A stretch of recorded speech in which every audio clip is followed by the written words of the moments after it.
you're twice as sure with two great names, Frigidaire and General Motors.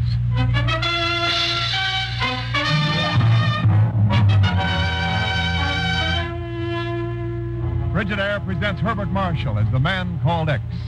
Wherever there is mystery, intrigue, romance, in all the strange and dangerous places of the world, there you will find the man called X.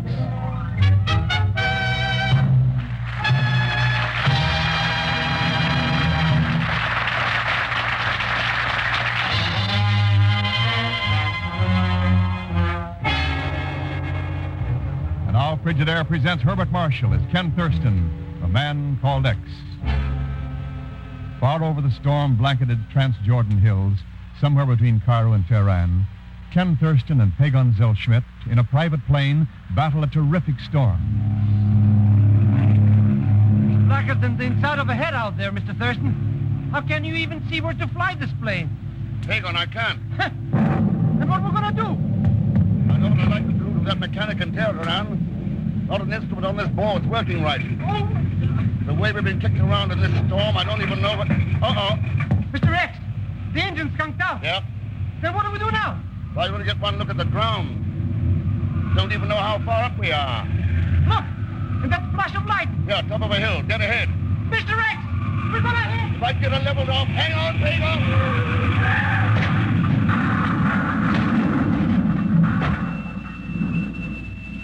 Mr. Thurston, I gotta do something. I can't just lie here. Say something, Mr. X. Can't you hear me? Yeah, I can hear you, Pagon. Getting very dizzy, Mr. X. I don't know. I think I'm...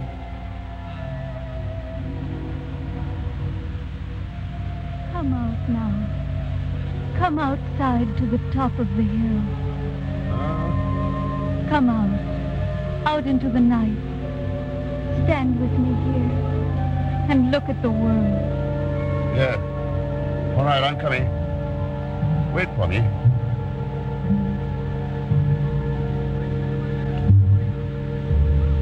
I heard you calling out here in the darkness, child. As you should say. 'Twas you whom I called. The storm was raging. Now it's very still. There are a million glittering stars. There can be no storm where I am. Yes, I know. But the friend who was with me, what about him?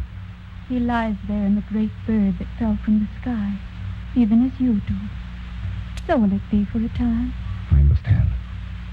But you, child, why are you here alone in the night? Were you waiting?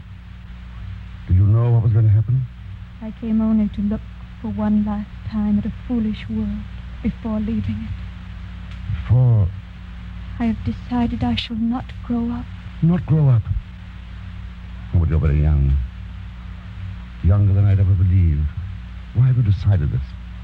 Because to grow, I must live. Men must want me to live. And no place on the earth can be called my home. Listen. Can you not hear it? The voice of the world rising up out of the dark valleys below this hill. Yes, I hear it. Is not horrible, that voice?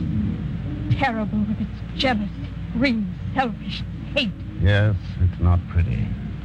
Can I live and grow up in a world like that? But, child, you can't judge mankind from the top of a hill. You have to go down among them. I've been down among them, seen their wars and heard rumors of wars. There are other things to hear when you know how to listen. Come with me now. Down there? Down in those valleys? How can we? Why not? It's Christmas. So anything can happen. Come along, child. The little boy who's playing. Tiny Tim. He's crippled, isn't he? Yes. Wait. Listen. I'll let you play it better every month. It's a great virtuoso you'll be, Tiny Tim. It was a marvelous song, Timmy boy. Oh, thank you, everyone. Maybe when spring comes, I shall be able to play for pennies in the street. Then I'll help you, Father. Bless you, lad. And now I think I should tune my fiddle.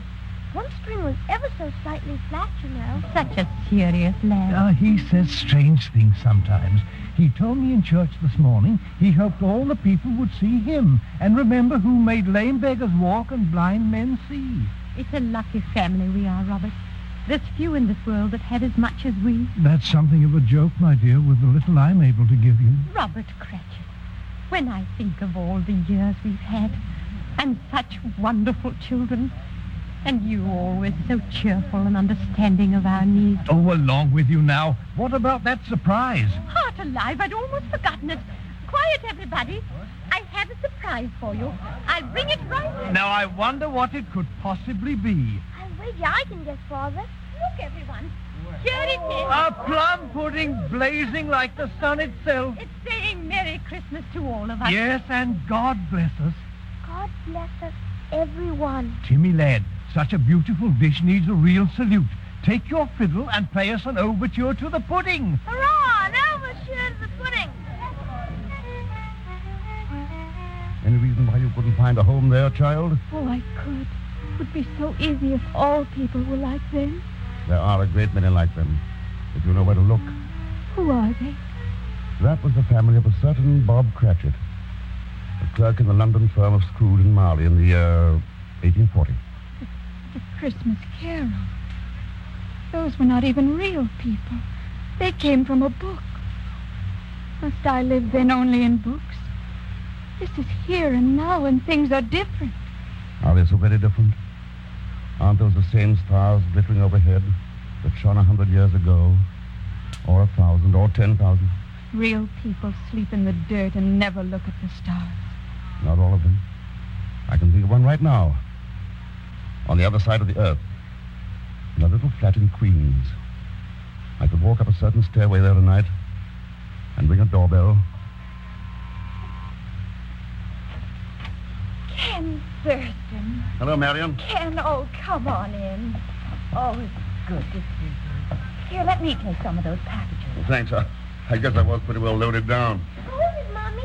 Who's there? It's Mr. Thurston, Donnie. You remember Daddy's friend. Hey, sure I remember. Hello, Mr. Thurston. Hiya, Donnie. Look, packages. I'll bet they're presents. Donnie, take them into the other room and put them around your tree. All right. Boy, I wonder what's inside all these little packages. He's growing so fast, Ken. And I think every day he looks more like Jerry. Yes, I noticed that. I wouldn't want it any other way, Ken. That's how it should be. Well, that's the only reason for my still being alive. You're a pretty brave girl, Marion. Jerry was brave at Anvil. What he did was for Donnie, too, you know. Are you, getting along all right, Marion? I mean, is there anything you need? We're getting along perfectly. Oh, I resent my job keeping me away from my son in the daytime. But we've evenings in the park on Sundays and snow in winter and merry-go-rounds and ice cream, sodas and... Oh, don't worry about us, Ken. We'll be all right. Yes. If there's one thing in this shaky world I can be certain of, it's that. You'll be all right.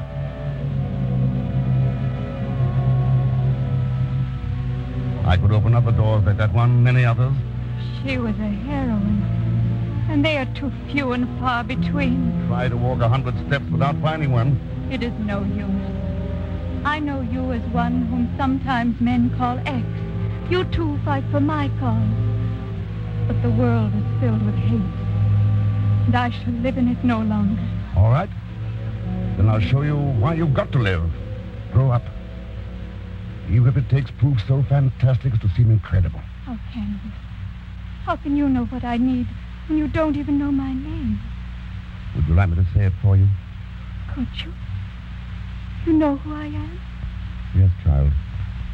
I know who you are. I know very well who you are.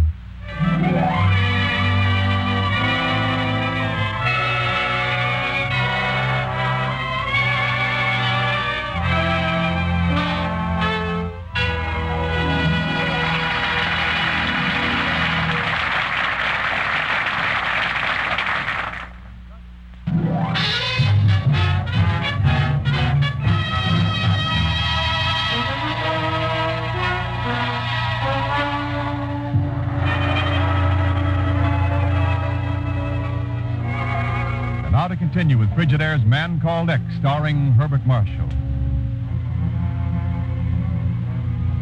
Somewhere between Cairo and Tehran, a plane carrying Ken Thurston and Pagon Zellschmidt fought its way through the raging blackness of a storm.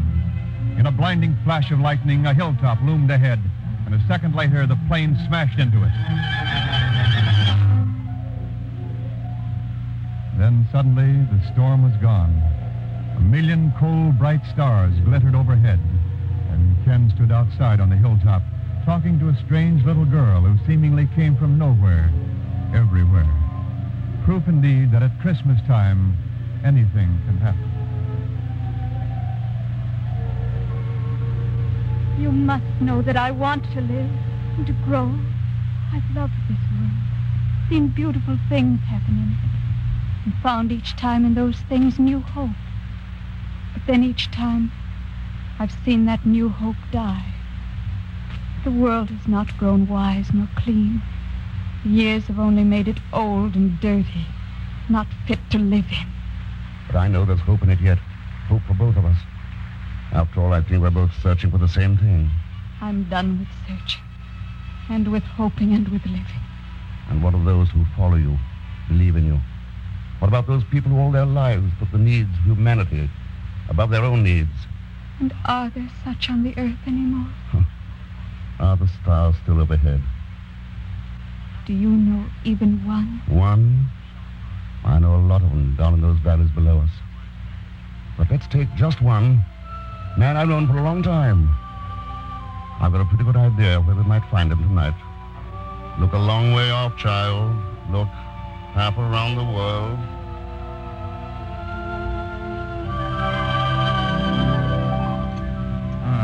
Possibly some stricture there, all right. A thrombus, maybe. How's the pulse? Still fast? 97, Doctor. Well, that's all we can do now. What time is it, Miss Nelson? It's after midnight. Oh, good Lord. No wonder I'm tired. Dr. Richards, I've been a supervisor with this hospital long enough to have a right to contradict you once in a while. About what? You're not tired because it's after midnight. You're tired because you hadn't had a decent night's sleep in 5 years. What's more, you had a checkup at the clinic 6 months ago. I happen to know what they told you. They didn't know what they were talking about. Bunch of crepe hangers. They told you to work only 4 hours a day. When are you going to start doing it? 4 hours a day when people are dying 24 hours a day. There are other doctors. Yeah, there are a lot of other problems for them, too.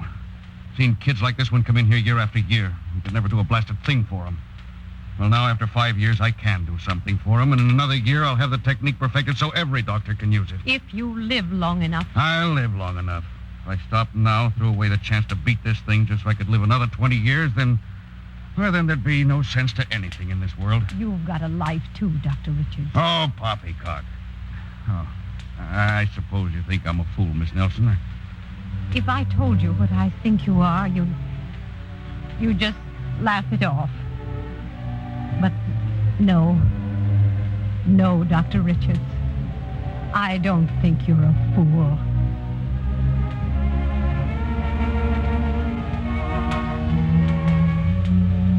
Can't you believe there are others, too? Other people who think of their fellow men first and themselves second? Yes. Oh, yes, there must be others. And can't they be called believers in you, these selfless people? Yes. But they, too, are heroes. Ordinary people must believe. If I'm to live and grow up. Well, what can be more ordinary than a boy and girl in love? Paris, London, Vienna, Shanghai, New York.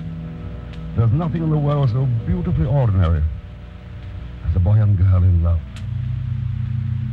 It's lovely out there across the harbor. Even like tonight when it's foggy. As long as you're in it, honey, the whole world's lovely. We're terribly lucky. Suppose we hadn't found each other. Oh, we couldn't miss. We're a natural. How could you tell? The first time, I mean. What made you know you were in love with me?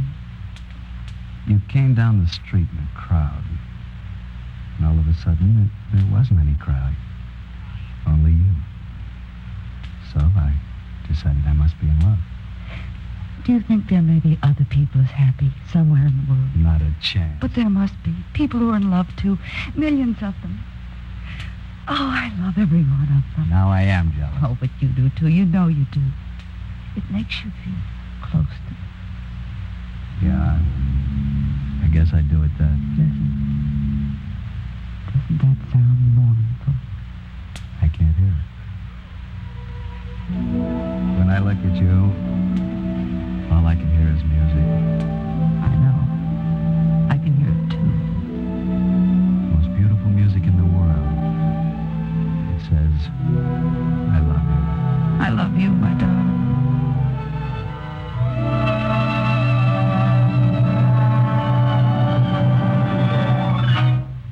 True. There are millions who love someone else. And with them I can have hope, for they can see beyond themselves. Sometimes far beyond. Far enough to see you and believe in you. They do want me to live and grow up. All those who love.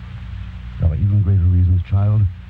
But they're in a place a long way off from this Starlit Hill, dark valleys, and the wrecked plane lying over there. Where? We can go to them. We can go anywhere tonight. Because it's Christmas time when anything can happen. We can try. You know what time means? It's a stream that flows forever in one direction. We'll have to move against it, for this place lies far up the stream, toward the headwaters of time, outside the universe, a long way off. But we can try. Oh, but it's beautiful.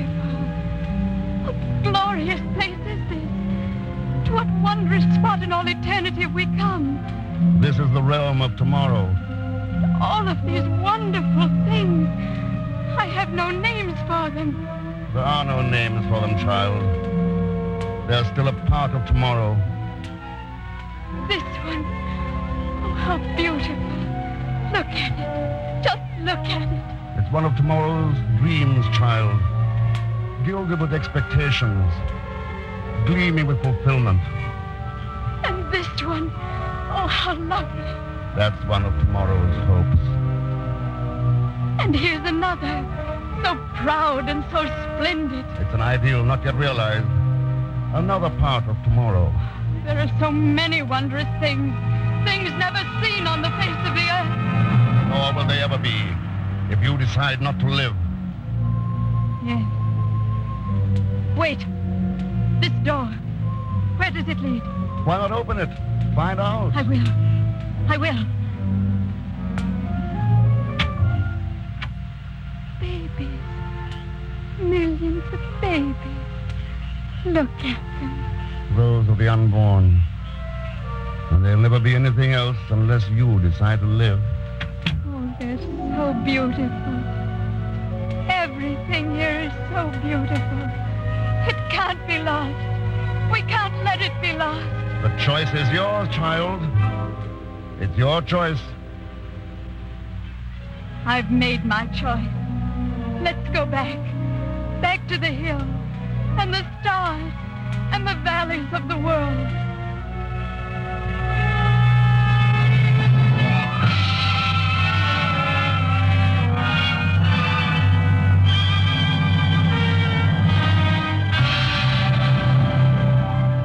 It's a beautiful world down there.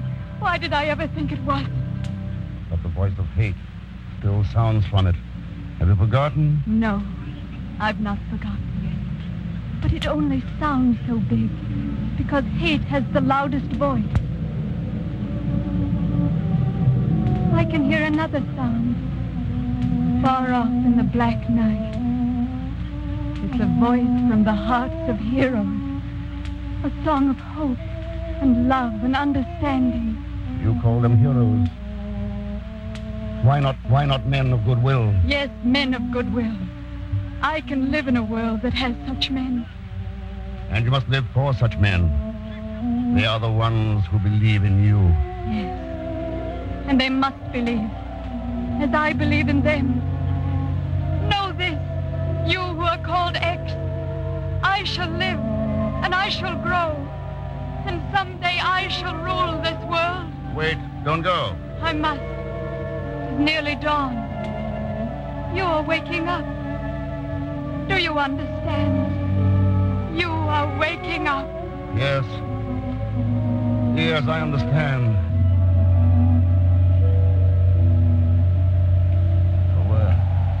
Where? Oh. Pagon. Pagon. Look out. We're going to hit. What? Oh, Mr. X, what happened? Came in for a pretty rough landing in the dark. Must have been out for hours. The dawn's starting to break over there. I'm stiffing up. I must have broken a leg or something. You'll be all right. As soon as we get out of this wreck and walk around a little. Mr. Thurston, shouldn't have woken me up. I was having a beautiful dream all about money. Yes, I had a dream, too. Here, hand me that map. Huh? Oh, here. Was it about money, Mr. X? It was about a little girl. Little girl? Anybody we know? Somebody a lot of people know. A lot of others ought to know. Yeah? What's her name? Oh, the French call her Paix. The Romans used to call her Pax. Pagon, her name is Peace. Peace?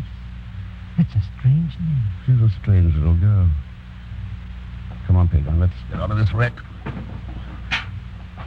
Hey, look, Mr. X. Down there in the flat. It's a little town. Yeah, that's what I was checking on the map. Come on, I want to get a wire off to the chief. Which way? Down this path? No, Pagon, straight ahead. Toward the sunrise. Mr. Thurston, look. The sun's coming up. It's lighting up those houses, turning them purple and red and gold. All kinds of colors. What's the name of that little town? Pagon, if the map is right, if that dream is true, that little town is called Bethlehem.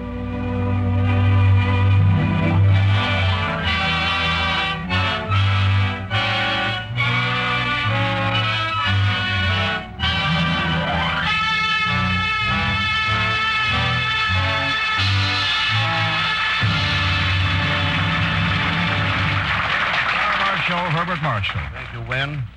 I do want to say something to our good friends in the radio audience.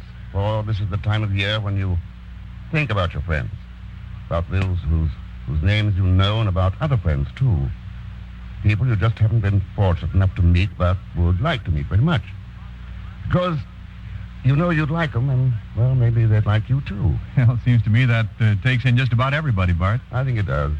And so to everybody who can hear my voice, to all our friends, I want to say, for our sponsor, Frigidaire, and for all of us here in the studio, a very Merry Christmas. We'll all say amen to that, Bart. A very Merry Christmas. Frigidaire's Man Called X is directed by Jack Johnstone, with music composed and conducted by Johnny Green.